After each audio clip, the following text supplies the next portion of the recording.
ഐഫോണിൻ്റെ 11 series announce ചെയ്തിരിക്കുകയാണ്. IPhone 11 സീരീസിൽ 3 ഫോണുകളാണ് വരുന്നത്. IPhone 11, iPhone 11 pro, iPhone 11 pro max. ഇന്ന് നമ്മൾ നോക്കാൻ പോകുന്നത് ഈ 3 ഫോണുകളുടെയും വിശേഷങ്ങളാണ്.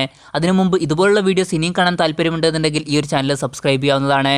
പിന്നെ അടുത്തൊരു ഒരു ബെല്ലൈക്കണും കൂടി എനേബിൾ ചെയ്ത് വെച്ചാൽ ഞാൻ വീഡിയോസ് അപ്ലോഡ് ചെയ്യുമ്പോൾ തന്നെ നിങ്ങൾക്ക് അതിൻ്റെ നോട്ടിഫിക്കേഷൻ ലഭിക്കുന്നതായിരിക്കും. ഈ ഫോണുകളുടെ ഡിസ്പ്ലേ പറ്റി പറയുകയാണെങ്കിൽ ഐഫോൺ 11ൽ നമുക്ക് 6.1 ഇഞ്ചിൻ്റെ LCD ലിക്വിഡ് റെറ്റിന ഡിസ്പ്ലേ ആണ് ലഭിക്കുന്നത്. പിന്നെ 11 പ്രോയിലും അതുപോലെ തന്നെ 11 പ്രോ മാക്സിലും നമുക്ക് company super retina XDR display എന്ന് വിളിക്കുന്ന ഒരു OLED ഡിസ്പ്ലേ ആണ് ലഭിക്കുന്നത്. ഇതിൽ 11 പ്രോയിൽ നമുക്ക് 5.8 ഇഞ്ചിൻ്റെ സ്ക്രീൻ സൈസും 11 പ്രോ മാക്സിൽ നമുക്ക് 6.5 ഇഞ്ചിൻ്റെ സ്ക്രീൻ സൈസുമാണ് ലഭിക്കുന്നത്. പിന്നെ ഈ ഫോണുകളിൽ HDR10ഉം അതുപോലെ തന്നെ ഡോൾബി വിഷനും സപ്പോർട്ട് ചെയ്യുന്നുണ്ട്. ഈ ഫോണുകളുടെ പിക്സൽ ഡെൻസിറ്റിയെ പറ്റി പറയുകയാണെങ്കിൽ ഐഫോൺ 11ൽ 326 PPIയും ഐഫോൺ 11 പ്രോയിലും പ്രോ മാക്സിലും നമുക്ക് 458 PPIയുമാണ് ലഭിക്കുന്നത്. പിന്നെ ഈ ഫോണുകളിൽ ഫിംഗർ പ്രിൻറ്റ് സെൻസർ ഉപയോഗിച്ചിട്ടില്ല, പകരം ഫേസ് ID ആണ് അൺലോക്കിങ്ങിനായിട്ട് യൂസ് ചെയ്യുന്നത്. കമ്പനി അവകാശപ്പെടുന്ന കാര്യം എന്താണെന്ന് വെച്ചാൽ ഐഫോൺ 10നേക്കാൾ 30% ഫാസ്റ്റർ ആയിട്ടുള്ള ഫേസ് ID ആണ് ഈ ഫോണിൽ ഉപയോഗിച്ചിരിക്കുന്നത് എന്നതാണ്. പിന്നെ ഗ്ലാസ് ബാക്കുമായിട്ടാണ് ഈ ഫോണുകളെല്ലാം വരുന്നത്. കമ്പനി അവകാശപ്പെടുന്ന കാര്യം ടഫസ്റ്റ് ആയിട്ടുള്ള ഗ്ലാസ് ആണ് ഈ ഫോണിൽ ഉപയോഗിച്ചിരിക്കുന്നത് എന്നതാണ്. പിന്നെ ഈ ഫോണുകൾ എല്ലാം തന്നെ നമുക്ക് IP68 റേറ്റിംഗ് ലഭിക്കുന്നുണ്ട്. അതായത് ഈ ഫോണുകൾ വാട്ടർ റെസിസ്റ്റൻറ്റും അതുപോലെ തന്നെ ഡസ്റ്റ് റെസിസ്റ്റൻറ്റുമാണ്.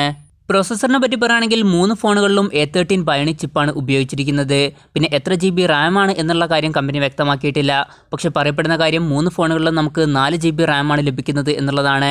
പിന്നെ ഐഫോൺ 11ൽ 3 വെർഷൻസ് ആണ് വരുന്നത്. 64 GB ഇൻറ്റേർണലുമായിട്ട് വരുന്ന ഒരു വെർഷനും 128 GB ഇൻറ്റേർണലുമായിട്ട് വരുന്ന മറ്റൊരു വെർഷനും 256 GB ഇൻറ്റേർണലുമായിട്ട് വരുന്ന മൂന്നാമതൊരു വെർഷനും. പിന്നെ ഐഫോൺ 11 പ്രോയിലും അതുപോലെ തന്നെ പ്രോ മാക്സിലും നമുക്ക് 3 വെർഷൻസ് ആണ് ലഭിക്കുന്നത്. 64 GB ഇൻറ്റേർണലുമായിട്ട് വരുന്ന ഒരു വെർഷനും 256 GB ഇൻറ്റേർണലുമായിട്ട് വരുന്ന മറ്റൊരു വെർഷനും 512 GB ഇൻറ്റേർണലുമായിട്ട് വരുന്ന മൂന്നാമതൊരു വെർഷനും. ഡ്യുവൽ സിമ്മുമായിട്ടാണ് ഈ ഫോണുകൾ വരുന്നത്. പക്ഷേ രണ്ടാമത്തെ സിം വരുന്നത് ഈ സിമ്മായിട്ടാണ്. ഈ സിം എന്താണ് എന്ന് അറിയാൻ താല്പര്യമുണ്ടെന്നുണ്ടെങ്കിൽ താഴെ ഡിസ്ക്രിപ്ഷനിൽ വീഡിയോയുടെ ലിങ്ക് കൊടുത്തിട്ടുണ്ട്, അത് കണ്ടിട്ട് നിങ്ങൾക്ക് മനസ്സിലാക്കാവുന്നതാണ്. പിന്നെ വൈഫൈ 6ഉമായിട്ടാണ് ഈ ഫോൺ വരുന്നത്. അപ്പോൾ ഒന്നും കൂടി ബെറ്റർ ആയിട്ടുള്ള ഒരു വൈഫൈ റിസപ്ഷൻ ഈ ഫോണുകളിൽ നമുക്ക് ലഭിക്കുന്നതായിരിക്കും. iOS 13 സോഫ്റ്റ്വെയറുമായിട്ടാണ് ഈ ഫോണുകൾ വരുന്നത്. പിന്നെ ഈ ഫോണുകളുടെ ക്യാമറയെ പറ്റി പറയുകയാണെങ്കിൽ ഐഫോൺ 11ൽ നമുക്ക് പിന്നിൽ ഒരു ഡ്യുവൽ ക്യാമറ സെറ്റപ്പാണ് ലഭിക്കുന്നത്. 12 മെഗാ പിക്സലിൻ്റെ f1.8 അപ്പേഴ്സിൽ വരുന്ന ഒരു മെയിൻ സെൻസറാണ് വരുന്നത്. ഇതിൽ OIS സപ്പോർട്ട് ചെയ്യുന്നുണ്ട്. പിന്നെ 12 മെഗാ പിക്സലിൻ്റെ f2.4 അപ്പേഴ്സിൽ വരുന്ന ഒരു അൾട്രാ വൈഡ് ആംഗിൾ ലെൻസ് നമുക്ക് ലഭിക്കുന്നുണ്ട്. ഇതിൻ്റെ ഫീൽഡ് ഓഫ് വ്യൂ വരുന്നത് 120 ഡിഗ്രിയാണ്. ഐഫോൺ 11 പ്രോയിലും അതുപോലെ തന്നെ 11 പ്രോ മാക്സിലും നമുക്ക് പിന്നിൽ ഒരു ട്രിപ്പിൾ ക്യാമറ സെറ്റപ്പാണ് ലഭിക്കുന്നത്. ഐഫോൺ 11ലുള്ള 2 ക്യാമറ സെൻസേഴ്സിന് പുറമെ 12 മെഗാ പിക്സലിൻ്റെ f2.0 അപ്പേഴ്സിൽ വരുന്ന ഒരു ടെലിഫോട്ടോ ലെൻസ് നമുക്ക് ലഭിക്കുന്നുണ്ട്. ഇതിൽ 2x ഒപ്റ്റിക്കൽ സൂം സപ്പോർട്ട് ചെയ്യുന്നുണ്ട്, അതുപോലെ തന്നെ OISഉം സപ്പോർട്ട് ചെയ്യുന്നുണ്ട്. ഈ 3 ഫോണുകളിലും 16 FPS 4K video recording support ചെയ്യുന്നുണ്ട്. അതുപോലെ തന്നെ slow motion video recording support ചെയ്യുന്നുണ്ട്. ലോ ലൈറ്റ് പെർഫോമൻസ് ഒന്നും കൂടി മെച്ചപ്പെടുത്താൻ വേണ്ടിയിട്ട് നൈറ്റ് മോഡ് കൊടുത്തിട്ടുണ്ട്. പിന്നെ ക്വിക്ക് വീഡിയോ എന്നുള്ളൊരു ഫീച്ചർ കൊടുത്തിട്ടുണ്ട്. നമ്മൾ ഫോട്ടോ എടുക്കുമ്പോൾ നമുക്ക് വീഡിയോ എടുക്കാൻ തോന്നുകയാണെന്നുണ്ടെങ്കിൽ ഫോട്ടോ എടുക്കുന്ന ആ ബട്ടൺ ഞെക്കി പിടിച്ചാൽ വീഡിയോ റെക്കോർഡ് ആവുന്നതായിരിക്കും. പിന്നെ ഡീപ് ഫ്യൂഷൻ എന്നുള്ളൊരു ഫീച്ചർ കൊടുത്തിട്ടുണ്ട്. 9 ഇമേജസ് ഒരുമിച്ച് ക്ലിക്കായിട്ട് ബെറ്റർ ആയിട്ടുള്ള ഒരു ഔട്ട്പുട്ട് ഇമേജ് നൽകുന്ന ഫീച്ചറാണിത്. പിന്നെ ഓഡിയോ സൂം എന്നുള്ള ഫീച്ചർ കൊടുത്തിട്ടുണ്ട്. പിന്നെ ഫോട്ടോയും അതുപോലെ തന്നെ വീഡിയോ ഒക്കെ എഡിറ്റ് ചെയ്യാൻ വേണ്ടിയിട്ട് ഫോണിൽ തന്നെ കൂടുതൽ ഫീച്ചേഴ്സ് ആഡ് ചെയ്തിട്ടുണ്ട്. 3 ഫോണുകളിലും നമുക്ക് ഫ്രണ്ടിൽ 12 മെഗാ പിക്സലിൻ്റെ f2.2 അപ്പേഴ്സിൽ വരുന്ന സെൽഫി ക്യാമറയാണ് ലഭിക്കുന്നത്. 3 ഫോണുകളിലും 4K വീഡിയോ റെക്കോർഡിങ്ങും അതുപോലെ തന്നെ ഫ്രണ്ട് ക്യാമറ വെച്ചിട്ട് സ്ലോ മോഷൻ വീഡിയോ റെക്കോർഡിങ്ങും സപ്പോർട്ട് ചെയ്യുന്നുണ്ട്. കമ്പനി ഒരു ഫീച്ചറിനെ സ്ലോഫി എന്നുള്ളതാണ് വിളിക്കുന്നത്. പിന്നെ 3 ഫോണുകളിലും ഡോൾബി അറ്റ്മോസിൻ്റെ സൗണ്ട് സപ്പോർട്ട് ചെയ്യുന്നുണ്ട്. അതുമാത്രമല്ല ഒരു 3D എഫക്റ്റിലുള്ള ഒരു സ്പേഷ്യൽ ഓഡിയോ സൗണ്ടും സപ്പോർട്ട് ചെയ്യുന്നുണ്ട്.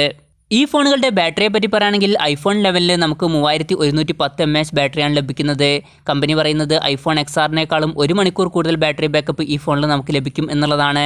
പിന്നെ ഐഫോൺ 11 പ്രോയുടെയും അതുപോലെ തന്നെ 11 പ്രോ മാക്സിൻ്റെയും കറക്റ്റായിട്ടുള്ള ബാറ്ററി കപ്പാസിറ്റിയെ കുറിച്ചിട്ട് കമ്പനി ഒന്നും പറഞ്ഞിട്ടില്ല. പക്ഷേ പറഞ്ഞിട്ടുള്ള ഒരു കാര്യം എന്താണെന്ന് വെച്ചാൽ ഐഫോൺ 11 പ്രോയിൽ നമുക്ക് ഐഫോൺ XSനേക്കാളും 4 മണിക്കൂർ കൂടുതൽ ബാറ്ററി ബാക്കപ്പും അതുപോലെ തന്നെ 11 പ്രോ മാക്സിൽ നമുക്ക് XS മാക്സിനേക്കാളും 5 മണിക്കൂർ കൂടുതൽ ബാറ്ററി ബാക്കപ്പും ലഭിക്കുന്നതായിരിക്കും എന്നുള്ളതാണ്. പിന്നെ ഐഫോൺ 11 പ്രോയിലും അതുപോലെ തന്നെ 11 പ്രോ മാക്സിലും നമുക്ക് ബോക്സിൽ തന്നെ 18 വാട്ടിൻ്റെ ഫാസ്റ്റ് ചാർജർ ലഭിക്കുന്നതായിരിക്കും. പിന്നെ 3 ഫോണുകളിലും വയർലെസ് ചാർജിങ് സപ്പോർട്ട് ചെയ്യുന്നതായിരിക്കും. ഈ ഫോണുകളുടെ വിലയെ പറ്റി പറയുകയാണെങ്കിൽ ഐഫോൺ 11ൻ്റെ വില വരുന്നത് 64,900 രൂപയും ഐഫോൺ 11 പ്രോയുടെ വില വരുന്നത് 99,900 രൂപയും ഐഫോൺ 11 പ്രോ മാക്സിൻ്റെ വില വരുന്നത് 1,09,900 രൂപയുമാണ്. സെപ്റ്റംബർ 27 മുതലാണ് ഈ ഫോൺ ഇന്ത്യയിൽ ലഭിച്ചു തുടങ്ങുക.